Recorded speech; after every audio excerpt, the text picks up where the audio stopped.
atop ancient sand dunes that harbor life found nowhere else, amidst dwindling orange groves and between the pressures of the coast, where the crickets still sing and the hills are full of billies. You are Livin on the Ridge, a variety show that celebrates the heritage of Highlands County, Florida, with news, events, sports, food, arts, and history. We serve up the good, the bad, and the weird.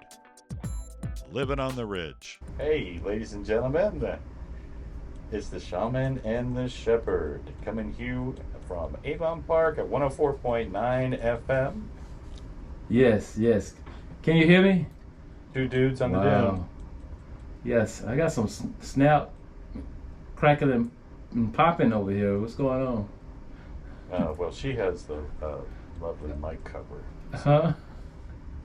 Mine sounds good. So you might have to do a mic check too. Yeah. Just say something to the world. This is what happens when we float in. At Oh man, what did you just do? Everything is delicate here. Oh, okay. And fragile, including me.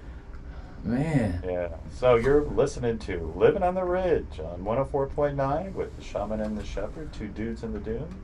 What do? We put the culture in agriculture.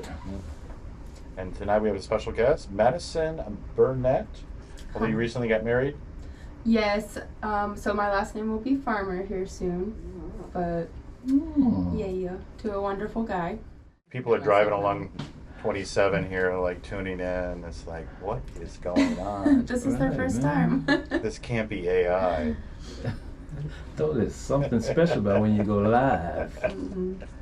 We do this on purpose, folks, to ensure that you know that this is not AI generated. That's right. The earth crumbles when we speak. All right. Once again, Madison Burnett, thank you for joining us on Livin on the Ridge. Yes. Thanks for having me.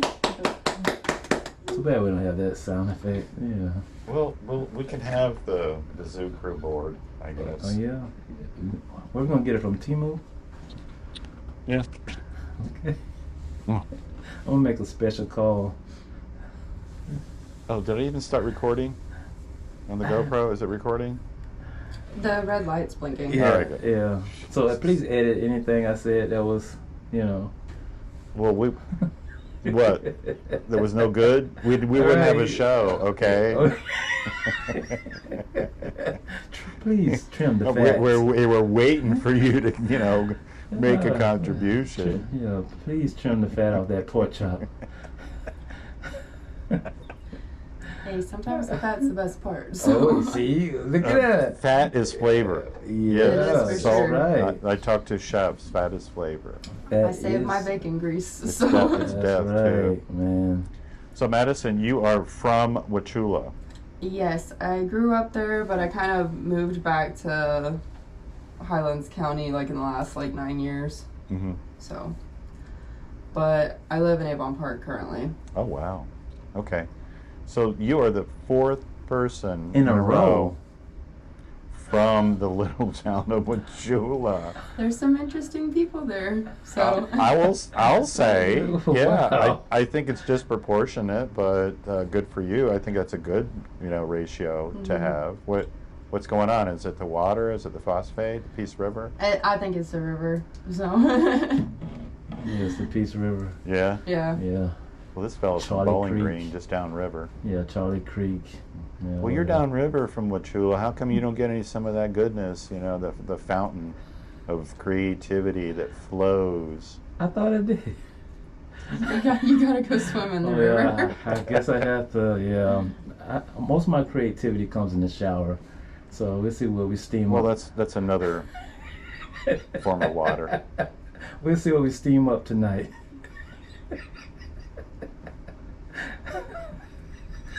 Did you take a notebook or something, or?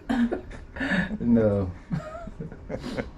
But Is it opera? He sings opera, by the way. In the shower. Everywhere. Everybody sounds good in the Everywhere. shower though. on Main Street too. Walk down Main Street sidewalks and hit a couple of notes. Didn't I see you in the fountain last week on Main Street? Mm-mm. No. Wasn't me. my clone. We're going to circle back to you in just a minute. He has to get this out of his system. I think you're trying to pull it out of my system. What are you trying to get to, man? We're trying to purge you. Oh, man. Right? Of that Bowling Green nonsense. That Bowling Green nonsense? I'm going to have to take you to Bowling Green. Yeah. You're going to ride shotgun. See, when the way you say it sounds like a threat. Yeah. It might be with Bowling Green. Watch out, I'm going to take you to Bowling Green. Yeah. I'm going to take you to what? Kids? That's what they warn the kids. They tell them fairy tales. You better watch out, I'm going to take you to Bowling Green. Drop you off on the side of the road. Is that how they Bowling scare Green. people in Wachula? I Yeah, could say this horror because stories. Bowling Green doesn't get this far. Matter of fact, I'm going to wrap you with a Toys for Tot in a Toys for Tot box. We're going to bring that up. We're doing Toys for Tots again. Yeah. We became real good friends last year Yeah. through that. That's I mean, true. not Well, real good. yeah. You got more acquainted. Yes. Right. Yes. Your nonsense. Mm-hmm. So Madison, tell us about growing up in Wachula and finding and nurturing that creative spirit. I grew up on a ranch on the other side of Highlands Hammock, so I was kind of close to Sebring, but it was still in Hardy County. And my whole life, like, I never really had any neighbors. We always were out there working cows. I always had so many chores I got to do. I always had to go help build fence or pull soda apples up, do all types of stuff. And I got to see, like, a lot of really amazing things. And then, And you loved every minute That of it. Sasquatch? yeah, I had a love-hate relationship with I it. bet. I feel like now that I'm older, I appreciate it, but back in the day, the hard work, I did not like it at all. But no, I did not see a Sasquatch. Well, somebody said they seen one at Highlands Hammock in Sebring before, so. I wouldn't be surprised. So, All right, no, take the focus off. No. We want to talk about all these extraterrestrial type situations. Yeah, here we go. I did see a lot of bears though living out there. We've seen a few. I had some come up when I was turkey hunting, and we had one come up when we were working cows one time. But I really love, like, you know, the place that I came from and seeing, like, the landscape and everything. And then on my mom's side of the family, they all moved here kind of like in the 1800s. So we, I don't know, I guess have like a really deep root when it comes to like Florida and everything. My mom's family actually used to own the property where the Istapoga Canal is and stuff before the state bought it.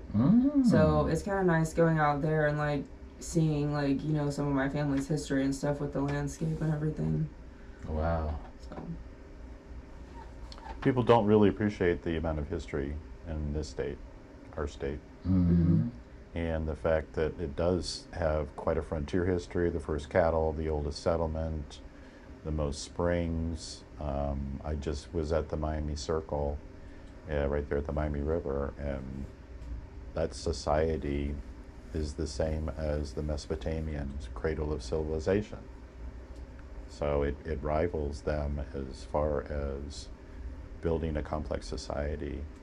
And so we got a lot of history here. And I don't think you have to be born here to appreciate it. I've been traveling around some of Central Florida, South Florida, or Central South Florida, and visiting some of the museums as part of this project that we're going to talk about. And it's a lot of the locals that are stepping up to preserve that history as well.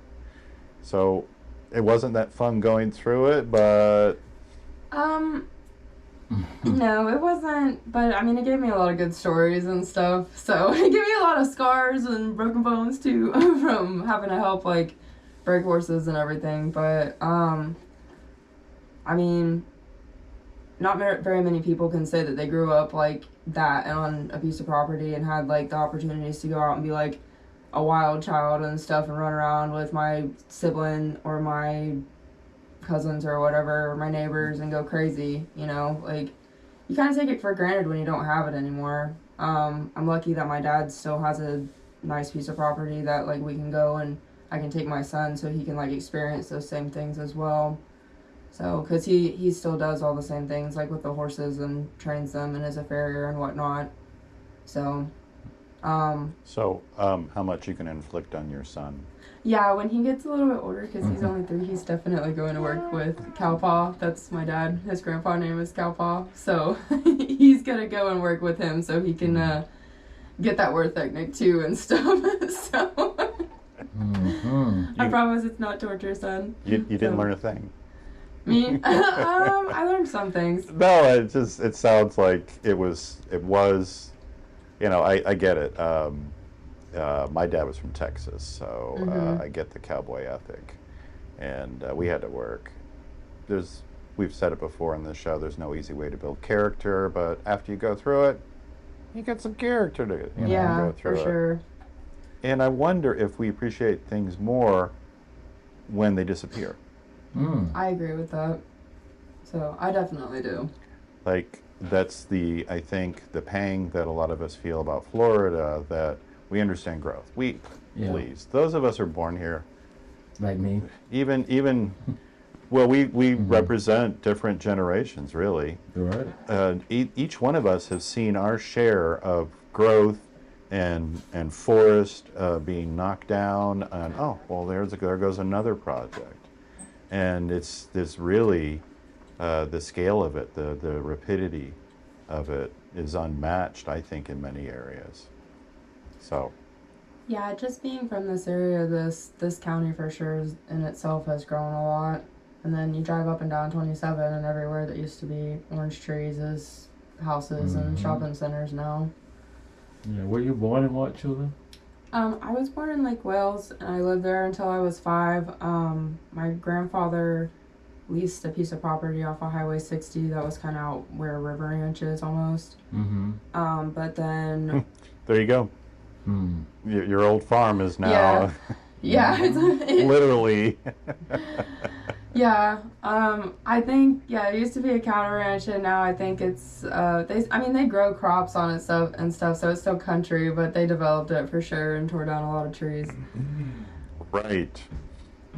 So, you gotta feed all the people moving to Florida. Excuse me for being dubious.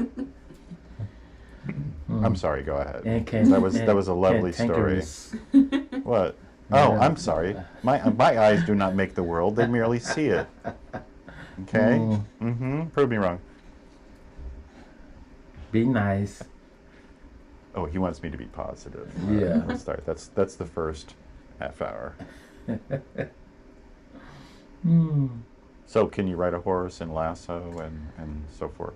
I'm not good at it, because honestly, I know way too much about them from having to help my dad and stuff. I'm kind of intimidated by them, if we're being honest. So, really? Yeah. My youngest sister, she is a little wild child, and she'll be hanging off their necks and galloping around like crazy. But me... Bareback? Yeah. But me, I'm the awkward one on them, so... And they can sense it for sure, so... Oh, man. Are you trying to say the horses are dangerous? Yeah, yes. believe it or not. Unpredictable? Yeah. Yes. They can be, for sure. Yes. Despite what people think. Well, so. I mean, how about I ride your back after the show, huh? Well, my back is not strong as that. Yeah, what do you think? Zebras don't do it. You definitely not gonna ride a bear. Yeah, try a moose, okay? No bareback in here. You know? It's a miracle that horses put up with that. So. I would think that would be some type of attachment situation. You know, you ride the horseback, they love that they do. kind of connectivity. Listen, if you look at barrel racers, those horses love to run. There you go. I had a friend, his daughter, she couldn't mount the horse until they started. Because that horse, as soon as she got on that saddle, it took off. They loved it. They look scary to me. Yeah. Yeah. I'm like her. I can't stand beside them. I wouldn't stand, but definitely behind them. You know, like how you be brushing them. Cause I see a lot of shows where they brush them. I guess what did they brush them for? To get Just to kind of like clean off like the hair that's like shed and stuff, and like brush the dirt and stuff off of them. So Not for bugs or anything. No. I mean, they can get sunburnt and stuff. Like if their like hair is light, because their skin underneath the light hair is light too. Okay. Oh, so in Florida in the summertime, they can sometimes get like what's called like rain rot on their back. It's like a sunburn. It's kind of gross. You kind of have to treat it. So rain raw. Rain rot. Raw. Yeah. I dated somebody who had a horse. Haven't heard of that.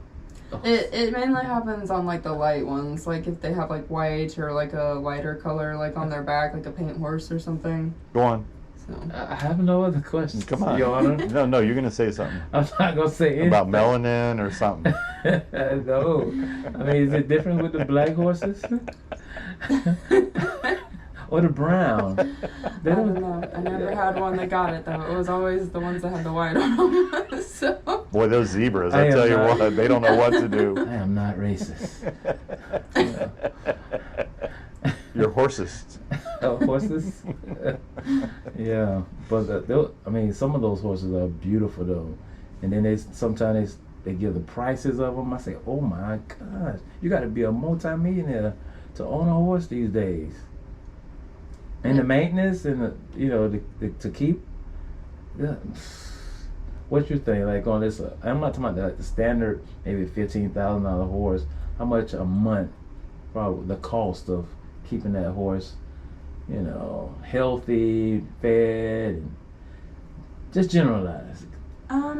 It's pretty expensive. I mean, like if you have somebody like how my dad like trains them and stuff, like I know he has like a flat rate that he charges like every month, and then I think that if the horse like needs like a special type of feed and stuff, he like incorporates that into it. I mean, a horse that eats a lot. I mean, you're not supposed to overfeed them, of course, but I feel like they kind of have a tendency of like having stomach problems too and everything, and it's expensive to take them to the vet. There you go. They eat most of the day. Yeah.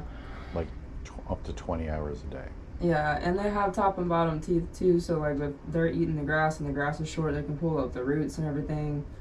But I think they're definitely a tool. Well, I mean, a lot of people kind of have them like a pet, almost like it's a dog, but I think they're a tool. They're definitely like a work animal, So. Mm-hmm. Yeah, you just have to love that specific type of animal because it's not going to get you like hamburger meat, hot dog. Horse owners are, because they are an investment. Yeah. Yes. They're by and large excellent owners and do really care about their animals. So. Right. Yeah. So is that the reason why agriculture is a big theme in your artwork? Yeah, mainly just because of like the lifestyle that I grew up on and stuff. Like when you look at my Facebook page and see a lot of my artwork, it seems to be like a lot of mainly like cows and stuff. I really like to do like. Seems to be. Yeah, well, sometimes I have like buildings and everything, but most people get me to do like Florida landscapes. So I've got a lot of Brahma cows, and I've got gators and pond birds and a few beach themes, and in Lake Placid I had one that was like caladiums and stuff, stuff that was what the town was known for. And then growing up and stuff, I used to hunt a lot as well, and I used to go with my grandfather and go gator hunting with him and everything, so... It's getting more interesting. Yeah, I definitely got to see a lot of cool things, so... It's interesting you said you painted a few beaches, but you really paint what you and I, with this group, would consider the consummate Florida instead of the beach sunset and the island vibe. Yeah. It's like that meme where it's like, this is the Florida you envision, and it's a beach, and then this is my Florida, and it's a bunch of cows, like, trying to spy a gator off or something, yeah. Yeah, snakes, bugs. Mm-hmm. Mm-hmm. Right? Yeah. I've had my fair share of bug bites, for sure. God. So. I can't handle no-see-ums. Mosquitoes, we have an agreement, I guess, I don't know, but no-see-ums will drive me mad. Yeah. Yes. Well, who was your art teacher in high school? Was it Mr. John Langford? No, I think I had a gentleman named Mr. Redding, or Okay. he was like he did like clay, like sculpting like that. Okay. I had another one when I went to Warner. I went to college for a year, but I don't remember what their name was. I mean, I did what the assignment was, but I kind of didn't like really pay attention when they were like teaching us. I just kind of like started doing what they like wanted us to end up with. Mm-hmm.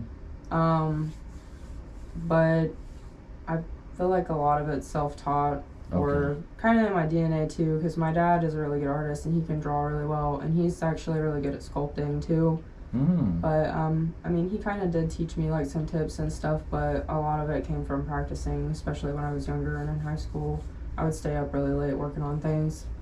Okay. So. Are you good at cartooning? Not really. I've never really tried it. I mean, I guess I probably could if somebody wanted something like that. Sean and I need someone to draw, give us a little template so we can put on some T-shirts. He wants the big head version. Like the caricature? Is Yeah, that what it's called? Where they got the big head and little body big? and the little bodies, with us both chilling with each other for the radio station. You should have no problems With my big head. Sketch. I do have a big head. All right.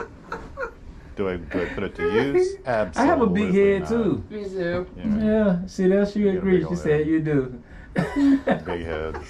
I gotta put my ball caps when I put them on the loosest thing. Wow, you have a big head too. Yeah, and I got a lot of hair. You So are the big head club.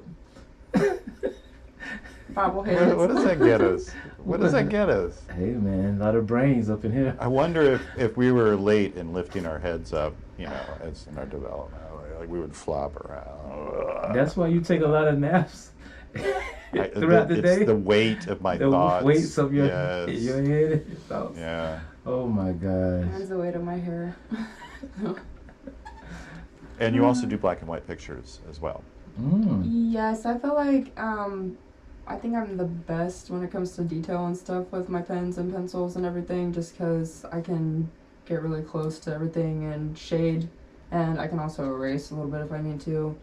I have people often will have like an old house that they grew up in, or somebody they're related to grew up in it, and they'll want me to just draw the picture in pencil and then frame it. When I was in high school, I won several awards, like in the fair and stuff, for black and white pictures that I had done of like, That's awesome. thank you. From I Harvey? did, yeah. Wow. I think I still have them actually, with the ribbons and stuff on them, but one of them was, it was, like I did a black background, but I did like, the alligator was like a lighter color on a log, so he stood out really well, and then there was like his reflection, so like it looked like a mirror almost, like the way that I had flipped it around. And then I had a jaguar and a leopard, I think, that I had did that with the mouth open yawning. And I had a bear and a couple other things like that I had drawn. So animals were definitely my favorite thing back then. So And you do the custom work. How do you find your customers, and how would they find you? it kind of just started out, I used to work at Jackson's in Lake Placid, and some of my regulars like would see like if I posted a picture of something that I had drawn on Facebook, and then one day a man came in asking if they knew anybody that like could paint, because he wanted a mural on the back of his house, and one of my coworkers recommended me, and I went and did that. It was only 2 feet tall, but I think it was about 30 feet long. So I had to like kind of be squatted down a lot, or sitting on the ground, like hunched over, painting like all these little caladiums. It was a memorial piece for his daughter that had passed away. Okay. And then after that, some other customers wanted me to come and paint like a Florida wildlife scene on a fence in their yard, and then their neighbor, like maybe a year later, wanted me to paint like a beach scene on the backside where his pool is. I did a few other ones in Lake Placid, and then when I moved to Avon Park, it took a few years before I kind of like started talking about it again and got back into it. But one day I was in the Thankful Hearts tea shop, and they were kind of talking about a mural that they wanted on the back side of there, and I mentioned to them that I did it. And since I came in there all the time, they kind of knew me, and then it just kind of kept going from there again, where just word of mouth or people like going into the shop and seeing me paint would stop and talk to me. So. And you would say, leave me alone, I'm an artist. No, I would talk to him for a little bit, but I was up kind of high on a ladder, and I was trying not to fall off, you know. I could be a little bit clumsy, so I'm not afraid of heights, but it's not my favorite place to be. And that led to your latest work, which is the mural at the Depot restaurant. Yes, sir. Yes, the owner of that restaurant came in to get a drink at the tea shop, and she just started chatting with me while I was painting and stuff. And after I got finished with that one, I had texted them, and it just kind of went from there. They had the idea of doing like the depot and the train and stuff, or the baseball mural, or the baseball museum, I mean, and the train. And then they wanted like the baseball field that's up in the top corner. My idea was the jacaranda. And yeah, I was wondering, me and my wife was sitting there about 2 months ago, and we was looking at the mirror and said, ooh, the guy did a great job down at the baseball museum, but this looks nice as well. So it's kind of... She's famous. Yeah, it's kind of crazy how now we're connected. A couple of months later. We're famous. Right, there you go. Thanks. Well, great job. Thank you. Mm-hmm. I mean, I pray a lot, and I feel like things have kind of fallen like into place for me when they were meant to, because everything... In Avon Park. Listen to that, folks. So Avon Park is your muse. Yeah. Amen. Is that surprising to you? No, I mean, when I was younger, I rented a couple houses in Avon Park, and then I moved to Lake Placid just to be closer to my job, and my husband and me had moved in together, and he was from Lake Placid. And I just, I like Lake Placid, but I just wanted to go back to Avon Park for some reason. So when we bought our house, we moved back to Avon Park. And well, we appreciate you for moving up back into this moving up this area. Literally. There's a lot of great things that get ready to happen here. We're going to Avon Park. appreciate you more than those other towns. Okay? Exactly. Thanks. You know, you on a... We're kind of desperate. Thanks, I'm here to stay, so... I'm going to ruin it no matter what. I will ruin every compliment. Yes, sir. Yeah.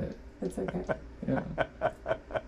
But like I was saying, we're on the verge of doing something great here. Most of our guests that come in here are very artsy. Either they're in entertainment. That's by design. Yeah, it's by design. And it's kind of amazing that you and we love the arts, we like the music, you know, the acting and all of the arts. And then we have guests that comes in and cultivates that. And then pretty soon we'll be on the podcast and we can bring everybody back in and have a family reunion and do something spectacular. Mm-hmm.